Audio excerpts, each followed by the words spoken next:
Nous serons toujours un pays sanctuaire pour ceux qui fuient les dangers, mais nous devons restaurer l'ordre et le contrôle. Ils étaient ce matin-là encore des dizaines, des hommes, des femmes, des enfants, à embarquer au péril de leur vie en direction de l'Angleterre. Ces voyages dangereux n'ont jamais cessé, bien au contraire, et ce malgré l'accord franco-britannique conclu cet été et censé décourager les traversées clandestines de la Manche. Près de 40 000 personnes sont arrivées sur les côtes anglaises depuis le 1er janvier, un chiffre qui dépasse le total de l'année 2024. Alors, le Royaume-Uni vient d'annoncer 2 nouvelles mesures phares pour freiner l'immigration illégale à travers une communication travaillée.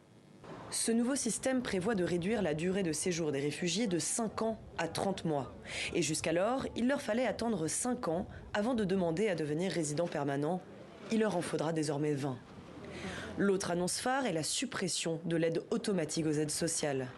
Ces mesures s'ajoutent à celles déjà mises en place ces derniers mois et dont le gouvernement se félicite. Ce gouvernement a entrepris la reconstruction. Nous avons des chiffres records de raids contre les immigrés et d'arrestations. C'était des étapes vitales, mais maintenant, nous devons aller plus loin. Le sujet secoue le pays. Plusieurs rassemblements anti-migrants ont eu lieu cet été et une manifestation organisée par l'extrême droite à Londres a réuni près de 150 000 personnes à la mi-septembre. Depuis plusieurs mois, le Premier ministre, Keir Starmer, est largement devancé dans les sondages par le parti Reform de Nigel Farage, soutien de l'Amérique trumpiste, qui fait de l'immigration le thème principal. Si le gouvernement réfute les accusations de faire le jeu de l'extrême droite, il semble pourtant en reprendre le lexique.